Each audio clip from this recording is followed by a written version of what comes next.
الحمد لله رب العالمين والصلاة والسلام على أشرف الأنبياء والمرسلين أما بعد فأعوذ بالله من الشيطان الرجيم من همزه ونفخه ونفثه بسم الله الرحمن الرحيم رب اشرح لي صدري ويسر لي أمري واحلل عقدة من لساني يفقهوا قولي اللهم انفعنا بما علمتنا وعلمنا ما ينفعنا وزدنا علما فبشر عباد الذين يستمعون القول فيتبعون أحسنه أولئك الذين هداهم الله وأولئك هم أولو الألباب أعوذ بالله من الشيطان الرجيم بسم الله الرحمن الرحيم وأدخل الذين آمنوا وعملوا الصالحات جنات تجري من تحتها الأنهار خالدين فيها بإذن ربهم تحيتهم فيها سلام وأدخل الذين آمنوا وعملوا الصالحات جنات اور داخل کر دیے جائیں گے وہ لوگ جو ایمان لائے وعملوا الصالحات اور جنہوں نے نیک عمل کیے جنات باغات میں وادخلا کا لفظی مطلب ہے داخل کر دیے گئے فعل ماضی مجہول ہے اور داخل کر دیے گئے وہ لوگ جو ایمان لائے اور جنہوں نے نیک عمل کیے باغات میں جن کے نیچے سے نہریں بہتی ہیں خالدین فیہا وہ ہمیشہ ہمیشہ رہیں گے اس میں بِإِذْنِ رَبِّهِمْ اپنے رب کی اجازت سے تحیتہم فیہا سلام ان کا تحفہ اس میں سلام ہوگا یعنی جنت میں وَأُدْخِلَ الَّذِينَ آمَنُوا اور داخل کر دیے گئے ایمان والے اور نیک عمل کرنے والے داخل کر دیے گئے یہ ماضی مجہول ہے لفظی مطلب ہے داخل کر دیے گئے لیکن ہم اس کا جو ترجمہ ہے ہمیں مستقبل میں کرنا چاہیے داخل کیے جائیں گے جیسے میں نے شروع میں کیا تھا داخل کیے جائیں گے یہ مستقبل کا معنی ہے اب ماضی سے مستقبل کا معنی کیسے مراد لیا جائے حالانکہ ادخلا تو فعل ماضی ہے فعل ماضی مجہول ہے اس کا ترجمہ ہونا چاہیے داخل کر دیے گئے تو کیا اب بہت سارے لوگ جنت میں داخل کر دیے گئے ہیں جنت تو قیامت کے دن ہوگی نا یعنی جنت موجود ہے آج جنت بھی موجود ہے جہنم بھی موجود ہے لیکن جنت میں داخلہ ہو چکا ہے سیدنا آدم کا تو ایک دفعہ ہوا ہے اس کی کچھ اور وجوہات ہیں پھر اللہ نے نکال دیا کیا باقی لوگوں کا جو جنتی آج سے پہلے فوت ہو چکے ہیں وہ جنت میں داخل کر دیے گئے ہیں اور جہنمی جو ہے وہ جہنم میں داخل کر دیے گئے ہیں جی کون بتائے گا آن لائن کئی دفعہ اس موضوع پر بات ہوئی ہے میرا سوال واضح ہے تو پھر اب کیا اس کا مفہوم ہے وَأُدْخِلَ کا لفظی مطلب ہے داخل کر دیے گئے فعل ماضی مجہول ہے داخل کر دیے گئے ایمان والے نیک عمل کرنے والے باغات میں جنتوں میں تو کیا جنتی جنت میں داخل ہو چکے ہیں یہ یہاں جو صیغہ استعمال ہو رہا ہے یہ مطلب اس بات کی طرف اشارہ ہے کہ مطلب یقین کی طرف کہ وہ ہو گئے مطلب یہ ایسا معاملہ ہے جس کی خبر ابھی دی جا رہی ہے لیکن یہ ہوگا تو بات نہیں لیکن ضرور جلد ضرور ہوگا ابھی یہ ہوا نہیں ہے لیکن یہ ہوگا تو ہمیں کیا ترجمہ کرنا چاہیے ہمیں اس کا ترجمہ یہ کرنا چاہیے کہ داخل کر دیے گئے یا ترجمہ کرنا چاہیے داخل کر دیے جائیں گے فیوچر کا معنی کرنا چاہیے نہیں ہم اس کا معنی جو ماضی میں ہی کریں گے تو ماضی میں کریں گے تو پھر اس کا مطلب ہے کہ وہ داخل ہو گئے ہیں جنت میں مطلب ہوں گے تو بعد میں ہی داخل لیکن یہ ماضی کا جو صیغہ ہے یہ بتا رہا ہے کہ اللہ تعالیٰ جس کی بات کا اٹل ہونا بتا رہا ہے کہ وہ مطلب ہو گئے ہیں ابھی اس کی خبر بس دی جا رہی ہے یعنی آپ جو ہے بات کہنا چاہ رہے ہیں بات سمجھ آ گئی تو پھر آپ یہ کہیں آپ کی تعبیر کیا ہونی چاہیے جو علماء کہتے ہیں مفسرین کہتے ہیں وہ کہتے ہیں کہ یہ ہے تو ماضی آپ معنی اس کا مستقبل میں کریں آپ اس کا معنی کریں کہ داخل کر دیے جائیں گے وہ لوگ جو ایمان لائے اور جنہوں نے نیک عمل کیے سوال پیدا ہوا کہ مستقبل کا معنی فیوچر یہ معنی تو مضارع سے آتا ہے مضارع میں حال کا معنی ہوتا ہے یا مستقبل کا معنی ہوتا ہے تو اس کے لیے ادخلا کے بجائے یدخلوا آنا چاہیے تو اس کا جواب مفسرین یہ دیتے ہیں وہ کہتے ہیں کہ معنی یہاں مستقبل کا ہوگا اگرچہ الفاظ یہاں فعل ماضی مجہول کے ہیں معنی مستقبل کا کریں گے الفاظ فعل ماضی کے ہیں تو کیا فعل ماضی کے الفاظ سے مستقبل کا معنی کر سکتے ہیں جی کر سکتے ہیں یہ عربی زبان کا ایک انداز ہے عربی زبان کی ایک تعبیر ہے اگر انہوں نے مستقبل کے بارے میں آئندہ آنے والی کوئی ایسی بات کرنی ہو جو یقینی ہو، تو کیونکہ فعل ماضی معنی دیتا ہے ایک چیز کا ہو جانے، جیسے ایک چیز ہو گئی ہے، جو چیز ہو چکی ہوتی ہے وہ یقینی ہوتی ہے، تو اگر ایک چیز جو مستقبل میں ہونی ہو تو اس کو اس انداز سے پیش کرنا ہو کہ اس کا ہونا لازمی ہے، حتمی ہے، تو عرب لوگ اس کے لیے ماضی کا صیغہ لے آتے ہیں، یہ بتانے کے لیے کہ اس کا ہونا اتنا حتمی ہے، سمجھو ہو چکا۔ جیسے کوئی ہم سے کہے کہ جی میری کسی سے بات ہو رہی ہو تو کہ یہ کام کر دینا، وہ کہ آپ یہ سمجھے کہ یہ کام ہو چکا ہے، کہتے کہ نہیں کہتے ہیں ہم لوگ، آپ یہ سمجھے کہ یہ کام ہو چکا ہے، حالانکہ کام ابھی ہوتا نہیں ہے، یعنی وہ ہمیں تسلی، اگلا بندہ تسلی دینے کے لیے کہتا ہے کہ یہ کام کل ضرور ہو جائے گا، آپ بلکہ سمجھیں کہ یہ کام ہو چکا ہے، آپ کو فکر کرنے کی ضرورت نہیں ہے۔ تو یہ انداز عربی زبان میں ملتا ہے ہمیں، تو ہمیں اس کا معنی مستقبل میں کرنا چاہیے، اور یہ بات قرآن میں عام ہے۔ اب یہ جو پیچھے سارا ہم پڑھ رہے ہیں، میں نے وہاں بھی شاید توجہ نہیں دلائی، یہ بہت زیادہ ہے قرآن کریم میں۔ اب وقال الشیطان لما قضی الامر، اب قال فعل ماضی ہے، ہم کیا معنی کریں گے؟ ہم یہ نہیں کہیں گے شیطان نے کہا جب فیصلہ کر دیا گیا ہر کام کا، ابھی تو فیصلہ کام کا ہوا ہی نہیں، فیصلہ تو قیامت کا دن ہوگا، جنتی لوگوں کے اللہ کے حساب میں تو ہو چکا ہے، تقدیر کے حوالے سے ہم تقدیر کی بات نہیں کہہ رہے، ہم تو اس کے عملی طور پر وقوع پذیر ہونے کی بات کر رہے ہیں۔ تو ہم یہاں ترجمہ کریں گے پچھلی آیت میں، اور کہے گا شیطان جب فیصلہ کیا جائے گا کام کا کہ اللہ نے تم سے وعدہ کیا تھا سچا وعدہ، اور میں نے بھی تم سے وعدہ کیا تھا اور میں نے تم سے وعدہ کی خلاف ورزی کی، تو ہم وقال شیطانوں کا معنی مستقبل میں کریں گے، یقولو کے معنی میں کریں گے۔ اسی طرح وہ برزوا للہ جمیعا، یہ یا تو میدان معاشر کے بارے میں ہے، یا یہ جو مکالمہ ہے آپس میں متکبر لوگوں کا اور کمزور لوگوں کا، تو یہ میدان معاشر کا ہے، یا جنت میں جہنم میں ان کا مکالمہ ہوگا، یہ بھی مستقبل کی بات ہے۔ وَبَرَزُوا لِلَّهِ جَمِيعًا، وہ ظاہر ہو جائیں گے سب کے سب اللہ کے لیے، حالانکہ صیغے سارے فعل ماضی کے ہیں۔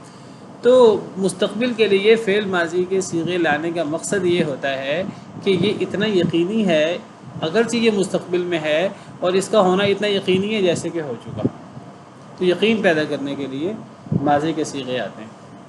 تو یہاں بھی ہم معنی کریں گے داخل کر دیے جائیں گے، مستقبل کا معنی کریں گے جو اصل میں یدخلوا کا معنی ہونا چاہیے، ادخلا کا نہیں، لیکن مستقبل کے لیے، فیوچر کے لیے فعل ماضی اس لیے آیا، ماضی مجہول معنی میں زور اور یقین پیدا کرنا۔ اور داخل کر دیے جائیں گے وہ لوگ جو ایمان لائے اور جنہوں نے نیک عمل کیے باغات میں۔ اب باغات میں کون داخل ہوں گے؟ ایمان والے اور نیک عمل کرنے والے۔ تو اس سے پتہ لگتا ہے کہ ایمان کس کو کہتے ہیں؟ ایمان اصل میں ایمان قول اور عمل دونوں کو کہتے ہیں۔ ایمان صرف قول کا نام نہیں ہے، صرف ہم زبان سے کہہ دیں آمنت باللہ تو یہ کافی نہیں ہے۔ آپ قرآن کریم میں جہاں بھی عام طور پہ ایمان پڑھتے ہیں تو ایمان کے ساتھ عمل صالح کا ذکر آتا ہے، اگرچہ عمل صالح ایمان کے مسمى میں شامل ہے، ایمان میں شامل ہے عمل صالح، اگر یہ عمل صالح کا لفظ استعمال نہ ہو وہ انڈرسٹوڈ ہے، لیکن اللہ تعالیٰ ہر جگہ ایمان کے ساتھ عمل صالح کو اس لیے ذکر کرتے ہیں، یہ بتانے کے لیے کہ یہ نہ سمجھنا کہ ایمان صرف زبان سے آپ کہہ دو گے آمنا تو بس یہ ایمان ہو جائے گا، ایمان کے لیے اس کے عملی ثبوت پیش کرنا ضروری ہے۔ تو ایمان میں 3 چیزیں ہوتی ہیں، ایک قول باللسان، تصدیق بالجنان، وعمل بالارکان، ایک دل سے تصدیق، زبان سے اقرار، اور اعضاء کے ذریعے اس کا عملی ثبوت، نماز، روزہ، زکوٰۃ، حج اور دیگر دین کے احکامات پر عمل۔ تو دل کی تصدیق بھی ضروری ہے۔ کچھ لوگ کہتے ہیں صرف دل کی تصدیق، جہمیہ وغیرہ کا موقف ہے، صرف دل کی تصدیق کافی ہے، زبان سے اقرار نہ بھی ہو، عمل نہ بھی ہو۔ اگر صرف دل کی تصدیق کافی ہے تو پھر شیطان بھی مومن ہے، جنت اور جہنم کا دل سے تو اس کو بھی پتہ ہے۔ اور قرآن کریم کہتا ہے اکثر یہ جو بڑے بڑے سرکش ہیں تو یہ لوگ دل سے ایمان لا چکے تھے اپنے نبیوں پر۔ فرعون کے بارے میں آتا ہے وَجَحَدُوا بِهَا وَاسْتَيْقَنَتْهَا أَنفُسُهُمْ، کہ انہوں نے فرعون اور آل فرعون نے انکار کیا حالانکہ ان کے دل یقین کر چکے تھے۔ تو دل کے یقین کو صرف ایمان نہیں کہتے. اسی طرح صرف زبان کے اقرار کو بھی ایمان نہیں کہتے. منافق زبان سے اقرار کرتے ہیں، دل میں ایمان نہیں ہوتا، اعمال کے ذریعے تصدیق نہیں ہوتی. تو تینوں چیزیں بیک وقت ضروری ہیں. دل کی تصدیق دل کا عمل ہے، زبان کا اقرار بھی اور باقی اعضاء کا عمل بھی. تو مختصر طور پہ سلف صالحین کیا دیتے تھے، الایمان قول و عمل. امام بخاری نے صحیح بخاری کے اندر جو بدء الوحی کے بعد کتاب الایمان شروع کیا ہے، وہ شروع میں وہ کہتے ہیں کہ ایمان قول اور عمل دونوں کا نام ہے. میں نے جتنے اساتذہ سے پڑھا ہے، 1000 کے قریب اساتذہ سے، فلاں شہروں کے، تو میرے تمام اساتذہ کا یہ موقف تھا. میں ایسے لوگوں کے علاوہ کسی کو استاد بناتا ہی نہیں تھا جس کا یہ موقف نہ ہو کہ ایمان قول اور عمل کا نام ہے، اور ایمان جو ہے یہ نیکی کرنے سے بڑھتا ہے اور گناہ کرنے سے کم ہوتا ہے. تو یہ بنیادی چیز ہے ایمان میں.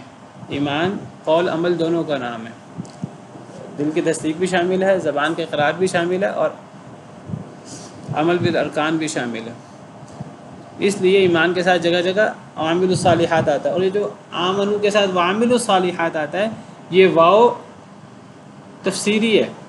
اس پر کئی دفعہ پہلے تفصیل سے بات ہو چکی ہے. اصل میں عام طور پہ جو عطف ہوتا ہے نا، بعض لوگوں نے ایسے استدلال کیا یہ دو الگ چیزیں ہیں، ایمان اور عمل صالح. اس کی دلیل کیا پیش کی کہ ایمان آمنو اور عامل الصالحات کے درمیان واو ہے. اس کا کیا جواب میں نے دیا تھا، میں نے تفصیل سے وضاحت کی تھی آپ کے سامنے، اگر آپ میں سے کسی کو یاد ہو تو. جی میں نے کہا تھا کہ واو ہر جگہ، جو واو عاطفہ ہوتا ہے وہ ہر جگہ تغییر کا معنی نہیں دیتا. ٹھیک ہے کہ واو عاطفہ، واو جو ہے وہ بہت اکثر جگہوں پر تغییر کا معنی دیتا ہے. جاء موسیٰ و عیسیٰ، موسیٰ اور عیسیٰ آئے، موسیٰ الگ ہے اور عیسیٰ الگ ہے، یہ تغییر کا معنی دیتا ہے. لیکن ہر جگہ یہ تغییر کا معنی نہیں دیتا، بعض جگہوں پر یہ تفسیر کا معنی بھی دیتا ہے. تو یہاں یہ واو تفسیری ہے، آمنوا وعملوا الصالحات. اس سے پتہ لگتا ہے کہ ایمان اور عمل صالح یہ اصل میں ایک دوسرے کی تفسیر ہے، یہ ایک ہی چیز ہے. جب ایک ہی چیز ہے تو سوال پیدا ہوتا ہے پھر اللہ نے جگہ جگہ آمنوا کے ساتھ عملوا الصالحات اللہ کیوں لائے؟ تاکہ عمل کی اہمیت واضح ہو، تاکہ عمل کی اہمیت واضح ہو. وعلیکم السلام. تو ورنہ عمل الصالحات یہ ایمان کے اندر شامل ہے، یہ بہت تفسیری ہے. اس کی مشہور مثال امام شافعی اور ایسے شخص کا واقعہ کہ جو شخص اعمال کو ایمان کا حصہ نہیں گردانتا تھا، تو امام شافعی نے اس کے سامنے یہی قرآن میں جگہ جگہ ان الذین آمنوا وعملوا الصالحات پیش کیا کہ دیکھو اللہ تعالیٰ جگہ جگہ ایمان کے ساتھ عمل صالح لاتے ہیں. وہ کہنے لگا کہ ان الذین آمنوا وعملوا الصالحات ہی تو میری بات کی دلیل ہے کہ ایمان الگ چیز ہے، عمل صالح الگ چیز ہے، کیونکہ درمیان میں واو آ گیا. واو تغییر کا معنی دیتا ہے. امام شافعی نے کہا ہر جگہ تغییر کا معنی نہیں دیتا، یہاں یہ تفسیری معنی میں ہے. وہ کہنے لگا نہیں تغییر کا معنی دیتا ہے. تو پھر امام شافعی نے کہا اگر ہر جگہ واو تغییر کا معنی دیتا ہے تو پھر رب المشرقین و رب المغربین کا معنی تم میرے سامنے کرو. سورہ رحمان میں رب المشرقین و رب المغربین. اگر تم کہو کہ واو ہر جگہ تغییر کے لیے ہوتا ہے تو پھر رب المشرقین دو مشرقوں کا رب، اور رب المغربین اور دو مغربوں کا رب، تو اس سے دو الگ رب مراد ہے کہ ایک رب مراد ہے؟ خاموش ہو گئے، کوئی جواب نہیں تھا اس کے پاس، کیونکہ یہاں واو تفسیر کا معنی دے گا، یہاں کبھی بھی تغییر کا معنی نہیں دے گا. اگر آپ یہاں تغییر مراد لیں توحید کا پہلو ختم ہو جاتا ہے. پھر دو رب ثابت ہوتے ہیں، ایک مشرقوں کا رب الگ ہے اور مغربوں کا رب الگ ہے. حالانکہ وہ تو اللہ رب العالمین اکیلا ہی ہے کہ مشرقوں کا بھی رب ہے اور مغربوں کا بھی رب ہے. تو یہ واو تفسیری درمیان میں آ جاتا ہے دو جگہ. تو بہرحال پتہ لگا کہ ایمان صرف زبان کے اقرار کا نام نہیں ہے. منہ سے ہم کہہ دیں آمنا کافی نہیں ہے، عمل سے اس کا ثبوت دینا ہوگا، اور عمل سے ہی ایمان میں کمی بیشی ہوتی ہے. تو جنت میں جانے کے لیے ایمان کے ساتھ عمل صالح ضروری ہیں. اچھا جی، داخل کر دیے جائیں گے وہ لوگ جو ایمان لائے اور جنہوں نے نیک عمل کیے جنات میں، باغات میں، ایسے باغات میں جن کے نیچے سے نہریں بہتی ہیں. خالدین فیہا، وہ اس میں ہمیشہ ہمیشہ رہیں گے، بِإِذْنِ ربہم، اپنے رب کی اجازت سے، بِإِذْنِ ربہم، اپنے رب کی اجازت سے۔ اس سے کیا ثابت ہوا؟ وعلیکم السلام ورحمۃ اللہ وبرکاتہ۔ اس سے کیا ثابت ہوا؟ اس سے ثابت ہوا کہ انسان ہرگز ہرگز یہ نہ سمجھے کہ میرے جنت میں جانے کا سبب میرے صرف اعمال بنے ہیں، اور انسان تکبر میں مبتلا ہو جائے، اور یہ تکبر نیکی کا اور اعمال کا، اور یہ سب سے بڑا تکبر ہے۔ انسان جنت میں جائے گا اللہ کی توفیق سے، اللہ کی رحمت سے، اللہ کی اجازت سے۔ اللہ کی اجازت نہ ہو، انسان پوری زندگی عمل کرتا رہے تو وہ جنت میں نہیں جا سکتا۔ تو جنت میں جانے کے لیے اللہ کی رحمت ضروری ہے، بلکہ انسان کو نیک عمل کرنے کے لیے اللہ کی توفیق، اللہ کا اذن ضروری ہے، ورنہ انسان نیک عمل ہی نہیں کر سکتا اللہ کی مرضی کے بغیر۔ انسان ایمان ہی نہیں لا سکتا اللہ کی مرضی کے بغیر۔ فَمَن يُرِدِ اللَّهُ أَن يَهْدِيَهُ يَشْرَحْ صَدْرَهُ لِلْإِسْلَامِ، اللہ جسے ہدایت دینا چاہے اللہ اس کے سینے کو اسلام کے لیے کھول دیتے ہیں۔ وَمَن يُرِدْ أَن يُضِلَّهُ يَجْعَلْ صَدْرَهُ ضَيِّقًا حَرَجًا كَأَنَّمَا يَصَّعَّدُ فِي السَّمَاءِ، اور جسے اللہ گمراہ کرنا چاہے اللہ اس کے سینے کو تنگ کر دیتے ہیں جیسے کہ وہ آسمان پہ چڑھ رہا ہو۔ تو اللہ کی توفیق ضروری ہے۔ اسی لیے نبی صلی اللہ علیہ وسلم نے ایک موقع پر ارشاد فرمایا کہ اے لوگوں، تم میں سے ہر شخص، کوئی شخص اپنے عمل سے جنت میں نہیں جائے گا، ہر شخص اللہ کی رحمت سے جنت میں جائے گا۔ تو صحابہ کرام عرض کرنے لگے، اے اللہ کے رسول، چلیں ہم تو عام امتی لوگ ہیں، کیا آپ کے اعمال بھی اس قابل نہیں ہیں کہ آپ کے اعمال بھی آپ کو جنت میں لے جائیں اللہ کی رحمت کے بغیر؟ آپ نے فرمایا ہرگز نہیں، الا ان یتغمدنی اللہ برحمتی، او کما قال، آپ نے فرمایا مگر اللہ مجھے، جب تک اللہ کی رحمت مجھے نہیں ڈھانپے گی تب تک میں بھی جنت میں نہیں جا سکتا اپنے عمل سے۔ تو بِإِذْنِ رَبِّهِمْ، اللہ کے حکم سے، اللہ کی اجازت سے، اللہ کی توفیق ہوگی سراسر۔ اور اللہ کی توفیق اور اللہ کی اجازت کب ہوگی؟ اس کی وجہ ہمارے اعمال بنیں گے۔ یہ بات بھی، یہ نقطہ بھی ذہن میں رکھیے، یعنی اعمال کو بالکل آپ الگ کر کے رکھ دیں، اعمال کی ضرورت ہی نہیں ہے۔ ہم ہر اللہ کی نافرمانی کریں، وہاں سے اللہ سے امیدیں لگائی ہوں کہ جنت اللہ نے ہمارے لیے لکھی ہوئی ہے، یہ خواہشات ہیں۔ تو اللہ کی رحمت جوش میں آئے گی تو اللہ جنت میں بھیجیں گے انشاءاللہ، اور اللہ کی رحمت جوش میں آئے گی ہمارے اعمال کو دیکھ کر۔ یہ نہیں کہ ایک بندے نے عمل نہیں کیا اور ایک بندے نے عمل کیا ہے تو گدھا گھوڑا برابر ہو جائے، نہیں، اللہ تعالیٰ انصاف کرنے والے۔ تحیتہم فیہا سلام، ان کا تحفہ، یعنی کن کا؟ جنتیوں کا تحفہ آپس میں، فیہا، اس جنت میں، سلام، سلام ہوگا۔ یعنی جنت میں کوئی کسی قسم کا بغض، کوئی کسی قسم کا حسد، کینہ، ایک دوسرے کے خلاف غیبت، ایک دوسرے کی شکایتیں، یہ نہیں ہوں گی۔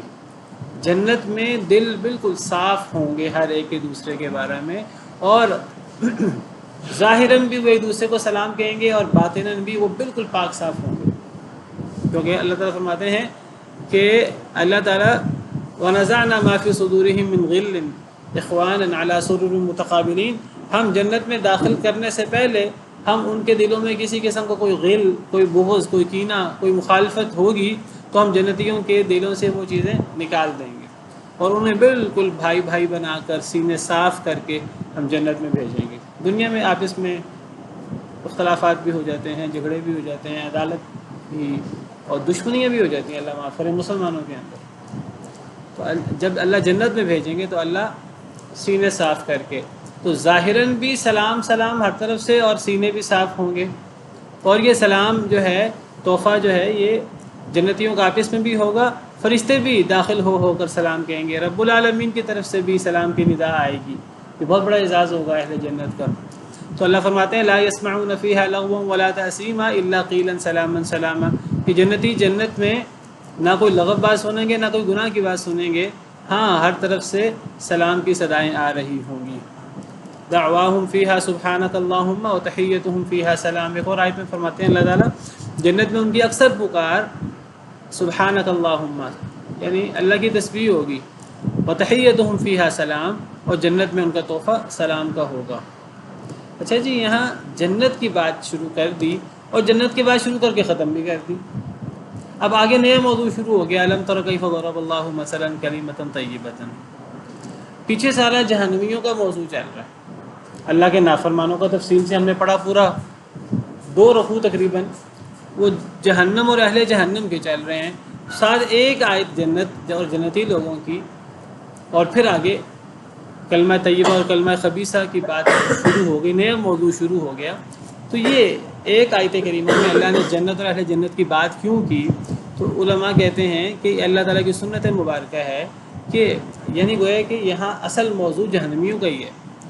جب اللہ نے اہل جہنم کا ذکر کیا اور ان کے بدعمالیوں کا ذکر کیا اور ان کی اللہ کے ہاں سزا کا ذکر کیا، شیطان کا ذکر کیا، شیطان کس طرح ورغلاتا ہے ایمان والوں کو، تو اللہ نے ساتھ اس کے ایمان والوں کا بھی بالاختصار ذکر کر دیا، صرف یہ بتانے کے لیے کہ جہاں بھی میں جہنم اہل جہنم کا ذکر کروں گا وہاں جنت اہل جنت کا ذکر بھی ضرور کروں گا، اور جہاں بھی میں جنت اہل جنت کا ذکر کروں گا تو وہاں میں جہنم اور اہل جہنم کو بھی ذکر چاہے مختصر طور پر ہی کیوں نہ کروں ضرور کروں گا۔ یہ اللہ کی ایک سنت ہے۔ اللہ تعالیٰ اگر کسی جگہ صرف جنتیوں کا ذکر چل رہا ہو تو جہنمیوں کا ذکر بھی چاہے وہ ایک آیت میں کیوں نہ کرے، اور اگر اہل جہنم کا ذکر چل رہا ہے تو اہل جنت کا ذکر بھی ہوگا چاہے وہ ایک آیت میں اشارتاً ہی کیوں نہ ہو۔ اس سے مقصود کیا ہوتا ہے؟ اس سے مقصود دونوں پہلو بیلنس ہو جائیں، یعنی صرف خوف کا پہلو غالب نہ آ جائے، صرف خوف نہ ہو، اللہ کی رحمت کی امید بھی ہو، ورنہ پیچھے جہنم اور اہل جہنم کے عذاب پڑے تو کتنا ہولناک منظر تھا۔ یتجرعہ ولا یکاد یسیغ، کہ وہ جو پیپ ہے اور وہ جو زخموں کا لہو ہے تو وہ جہنمی ان کو پینا پڑے گا، اور وہ گھونٹ گھونٹ کر پئیں گے اور وہ اس کو نگل بھی نہیں سکیں گے، اور اس کو ہر طرف سے موت آ رہی ہوگی اور وہ مرے گا بھی نہیں، اور اس کے علاوہ اور بھی سخت قسم کے عذاب ہوں گے، اور یہ تفصیلات ہم نے پڑھی تو اللہ کا غیظ و غضب سامنے آیا۔ تو اللہ تعالیٰ بتاتے ہیں کہ میں صرف غصہ کرنے والا نہیں ہوں بلکہ میری رحمت بھی، اللہ کی رحمت تو اللہ کے غضب پر حاوی ہے۔ کوئی اللہ کی رحمت کا امیدوار تو ہو، ہاں کوئی شرک کر کے آ جائے، قتل و غارت کر کے آ جائے، ہر قسم کا گناہ کر کے آ جائے تو اللہ سے اللہ کی رحمت کا امیدوار ہو، اللہ سے توبہ کرے، اللہ سارے گناہ معاف کر دیں گے، توبہ تو کرے۔ ہاں توبہ کیے بغیر شرک ناقابل معافی جرم ہے۔ اس سے یہ بتایا کہ خوف کے ساتھ امید یہ ایمان کا حصہ ہے۔ الم تر کیف ضرب اللہ مثلا کلمۃ طیبۃ کشجرۃ طیبۃ اصلها ثابت وفرعها فی السماء، کیا نہیں آپ نے دیکھا اے اللہ کے رسول صلی اللہ علیہ وسلم، کیف ضرب اللہ، کیسے بیان کی اللہ نے، مثلا مثال، ضرب کا مطلب ہم یہاں کریں گے بیان کی، ضرب کا لفظی مطلب مارنا ہوتا ہے، لیکن اگر یہ مثال کے ساتھ آ جائے تو پھر اس کا مطلب بیان کرنا ہوتا ہے، مثال بیان کی، اور اگر یہ زمین کے ساتھ آ جائے تو کیا مطلب ہوتا ہے؟ ضرب کا مطلب سفر کرنا، چلنا، وَإِذَا ضَرَبْتُمْ فِي الْأَرْضِ، جب تم زمین میں سفر کرو۔ تو یہاں ضرب بیان کرنے کے معنی میں، کیا نہیں آپ نے دیکھا اے اللہ کے رسول صلی اللہ علیہ وسلم کیسے اللہ نے مثال بیان کی، کس کی مثال؟ کلمۃ طیبۃ، پاکیزہ کلمے کی، کشجرۃ طیبۃ، پاکیزہ درخت کے ساتھ، اصلها ثابت، جس کی بنیاد ثابت ہے، وفرعها فی السماء، اور جس کی شاخیں آسمانوں میں ہیں، تؤتی اکلها کل حین باذن ربها، وہ دیتا ہے اپنا پھل، وہ پاکیزہ درخت، کل حین، ہر وقت، باذن ربها، اپنے رب کی اجازت سے، اپنے رب کے حکم سے، ویضرب اللہ الامثال للناس، اور بیان کرتے ہیں اللہ مثالیں، یہاں بھی یضرب بیان کرنے کے معنی ہوگا کیونکہ آگے امثال ہے، اور بیان کرتے ہیں اللہ مثالیں للناس، لوگوں کے لیے، لعلہم یتذکرون، تاکہ وہ تذکر کریں، نصیحت پکڑیں۔ تو ان دو آیات کریمہ میں اللہ تعالیٰ نے پاکیزہ کلمے کی مثال پیش کی، فرمایا پاکیزہ کلمے کی مثال پاکیزہ درخت کی طرح ہے۔ پاکیزہ کلمے سے مراد مفسرین کہتے ہیں اسلام مراد ہے، یا اسلام میں داخل ہونے کا کلمہ، کلمہ طیبہ لا الہ الا اللہ محمد رسول اللہ مراد ہے، یعنی ایک ایسا کلمہ ہے جو انسان منہ سے ادا کرتا ہے، وہ اتنا پاکیزہ کلمہ ہے اور اتنا وہ عظیم کلمہ ہے، وہ ایک ہی کلمہ جب انسان ادا کرتا ہے تو ہر طرف انسان کی خیر و برکت چھا جاتی ہے، اور وہ کلمہ سدا بہار ایسا ہے کہ وہ پاکیزہ درخت کی طرح ہے، اللہ نے مثال دی ہے ایسا درخت جس کی بنیادیں تو جڑیں تو اس کی بڑی مضبوط ہوں، لیکن اس کی شاخیں وہ آسمانوں میں ہوں، اس کی شاخیں ہر طرف پھیلی، اور وہ ایسا درخت ہے، اس سے مراد کھجور کا درخت ہے۔ صحیح حدیث مبارکہ میں کہ شجرۃ طیبہ سے نبی صلی اللہ علیہ وسلم نے کھجور کا درخت مراد لیا۔ آپ نے بلکہ صحابہ کرام سے پوچھا، صحیح حدیث میں آتا ہے کہ اے صحابہ تم بتاؤ کہ یہ پاکیزہ درخت سے کیا مراد ہے، کہ جس کی بنیادیں بڑی مضبوط ہوتی ہیں، اس کی شاخیں بڑی بلند ہوتی ہیں، بڑا اونچا درخت ہوتا ہے، اور پھر وہ سدا بہار ہوتا ہے، تؤتی اکلھا کل حین باذن ربھا، وہ ہر وقت اپنا پھل دیتا ہے۔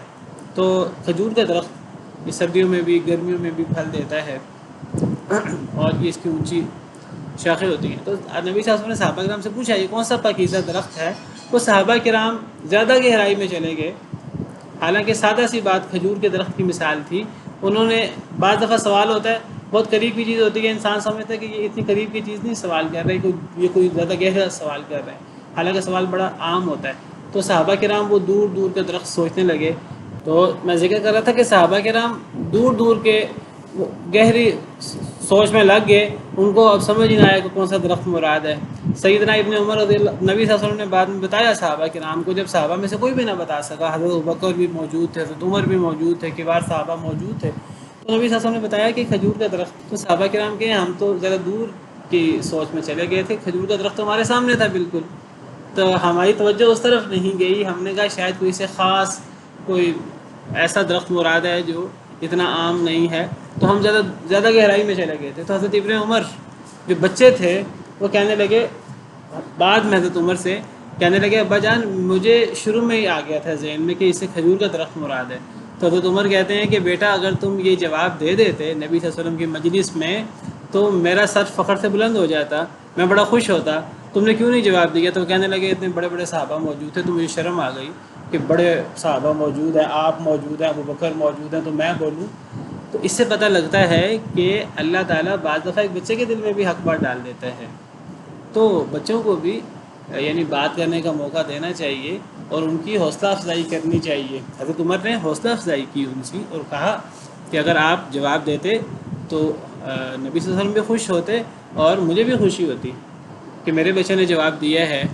اور تو وہ باہر انہوں نے آگے سے اپنا عذر پیش کیا، انہوں نے کہا کہ آپ اور بڑے صحابہ موجود تھے تو میں شرم کی وجہ سے جواب نہ دے سکا۔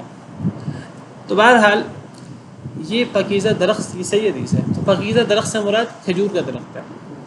تو پاکیزہ کلمے کی مثال پاکیزہ درخت کی مثال ہے، یعنی جس طرح کھجور کا درخت جڑیں اس کی اتنی مضبوط ہوتی کہ کھجور کے درخت کو ہلانا بڑا مشکل کام ہے، اس کو گرانا بڑا مشکل کام ہے، اور وہ اونچا ہوتا ہے 100 فٹ اور اس سے بھی اونچے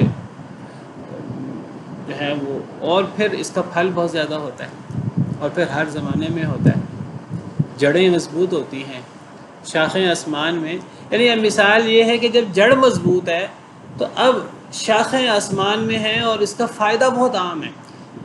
ایک تو کثرت بہت زیادہ پھل کی، اور نمبر 2 کہ ہر وقت پھل ہے۔ تو یہ مثال ہے کلمہ طیبہ کی کہ اگر ایک بندے کی بنیاد مضبوط ہے، ایمان مضبوط ہے، تو عمل چھوٹا ہو یا بڑا ہو اس عمل کا فائدہ ہی ہوتا ہے۔ بلکہ میں تو یہ کہتا ہوں اگر ایک انسان جس کو ہم ظاہری طور پہ نیک عمل نہیں بھی کہتے، ایک انسان وہ کام بھی کرتا ہے اگر بنیاد مضبوط ہے، اس کی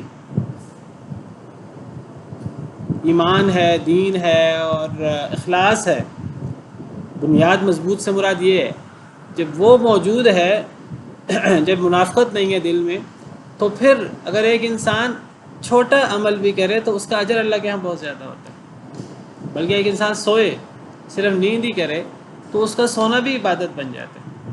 اگر کھائے، نیت اس کی صحیح ہو کہ میں اس لیے کھا رہا ہوں کہ جسم مضبوط ہوگا، جسم مضبوط ہوگا تو اللہ کے دین کے غلبے کے لیے محنت کر سکیں گے، وہ دین کا کام کریں گے، تو یہ کھانا بھی عبادت بن جائے گا۔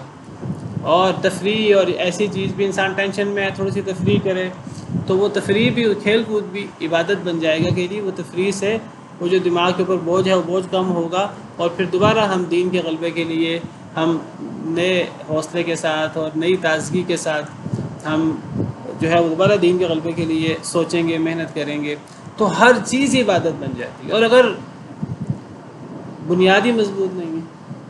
اگر بنیاد ہی اتنی اوپری سی ہے کہ کوئی نہ ایمان ہے نہ یقین ہے نہ کچھ اور ہے، تو بڑے سے بڑا عمل یعنی قرآن پڑھنا پڑھانا یہ بے فائدہ ہو جاتا ہے، اس کا ثواب کی بجائے وبال ہو جاتا ہے. اور صدقہ خیرات جو اتنا بڑا عمل ہے کہ مرتے وقت انسان کو صدقہ خیرات یاد آئے گا کہ کاش کہ اللہ مجھے مہلت دے میں صدقہ خیرات کروں.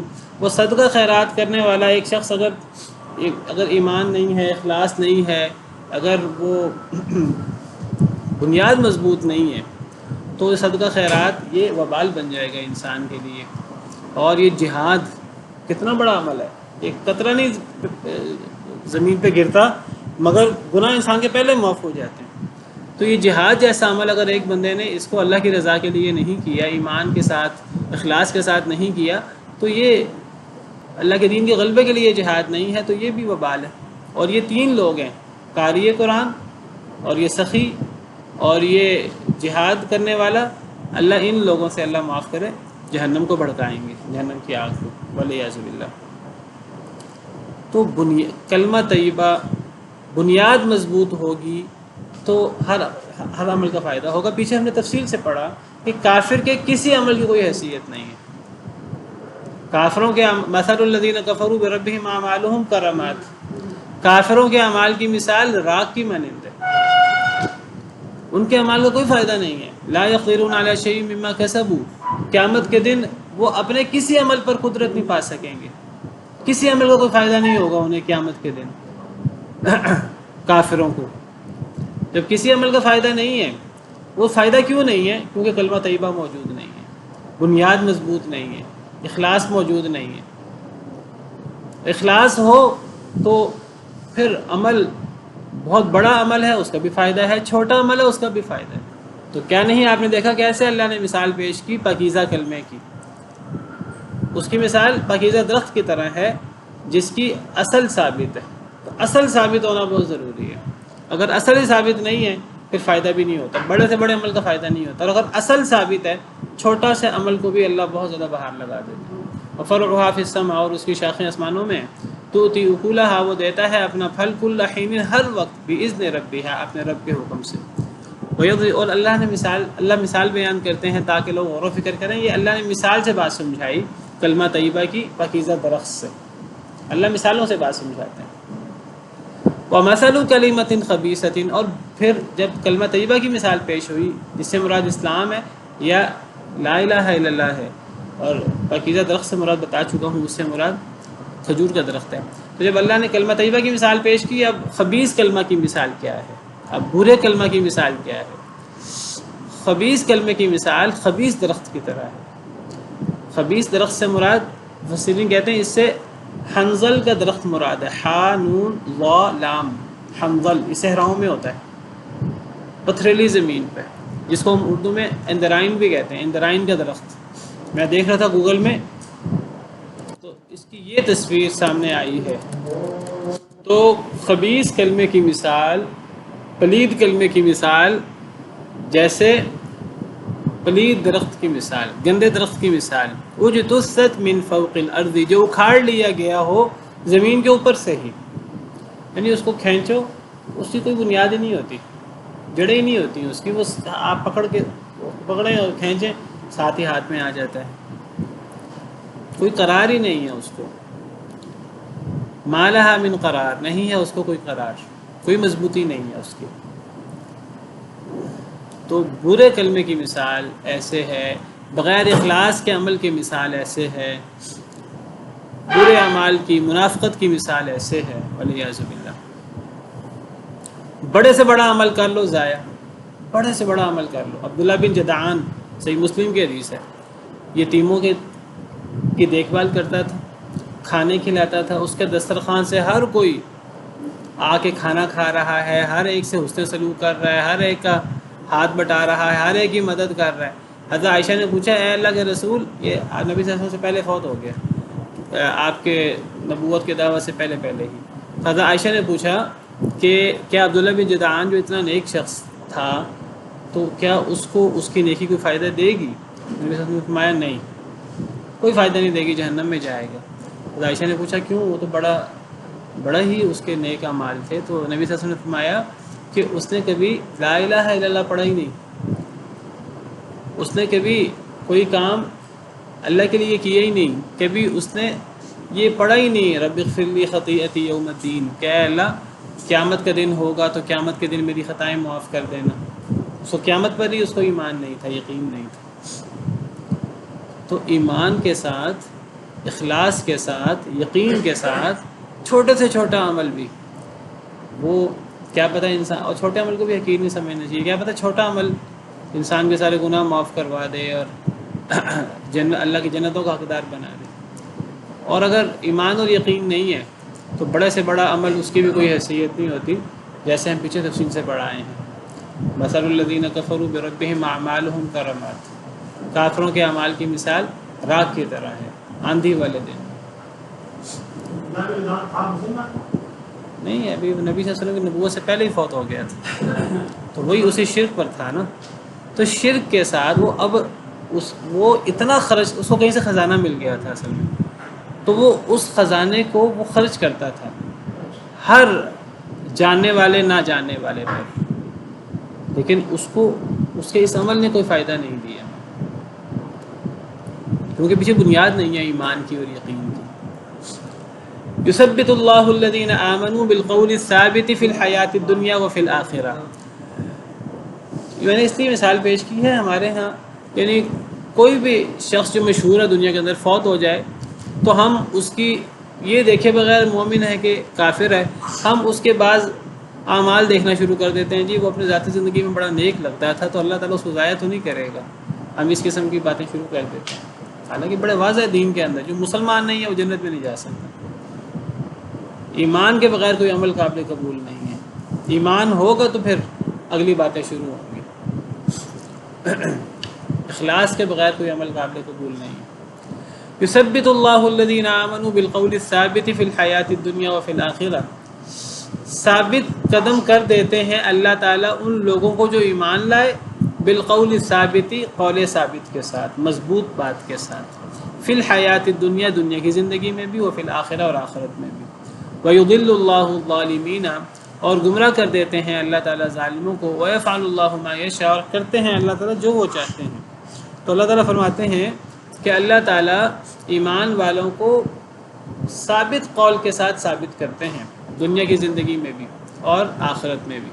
یعنی اللہ تعالیٰ ایمان والوں کو ان کے ایمان پر مضبوط رکھتے ہیں قول ثابت کے ساتھ، لا الہ الا اللہ محمد الرسول اللہ کے ساتھ. اگر کسی کا ایمان مضبوط ہو، یقین ہو، دنیا کی کوئی مشکل اس کے لیے مشکل رہتی نہیں ہے، مشکلیں آسان ہو جاتی ہیں اگر یقین ہمارا کامل ہو، اگر ہمارا اخلاص بہت زیادہ ہو. سیدنا بلال رضی اللہ تعالیٰ عنہ کہنے کو بڑی آزمائشیں دشمنوں نے دی، لیکن دیکھیں ان کو کوئی آزمائش ان کو ان کے پایا استقلال سے ان کو ڈگمگا نہیں سکی. اور ہمارے لیے چھوٹی سی آزمائش بھی وہ بہت بڑی ہوتی ہے، کیونکہ ہمارا ایمان وہ نہیں ہے، ہمارا یقین وہ نہیں ہے.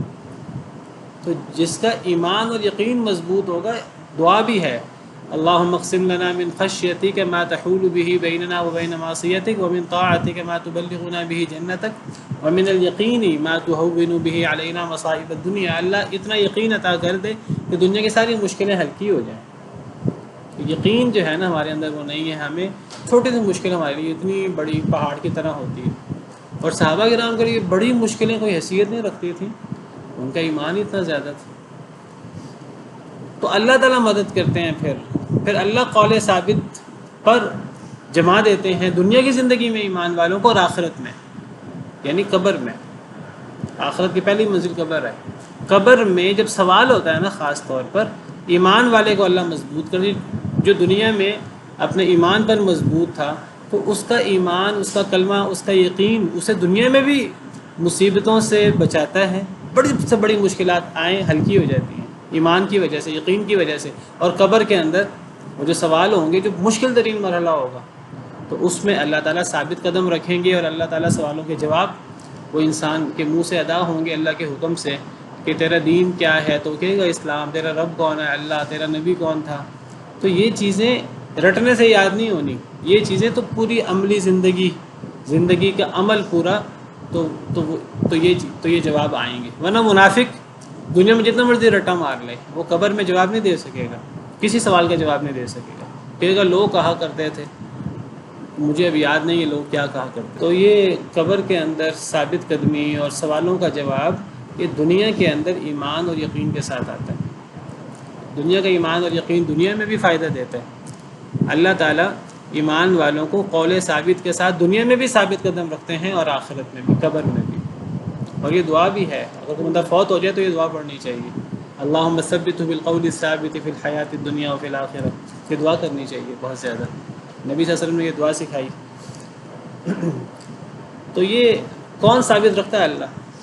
اور جو دنیا میں ثابت قدم نہیں ہے، وَيُضِلُّ اللَّهُ الظَّالِمِينَ، ظالموں کو اللہ ہی گمراہ کر دیتے ہیں، دنیا میں بھی اللہ گمراہ کر دیتے ہیں اور قبر میں بھی سوال بلا دیتے ہیں اللہ جواب۔ وَيَفْعَلُ اللَّهُ مَا يَشَاءُ، اللہ وہ کرتا ہے جو اللہ چاہے، اللہ سے کون پوچھ سکتا ہے؟ سبحان ربک رب العزت عما یصفون وسلام علی المرسلین والحمد للہ رب العالمین۔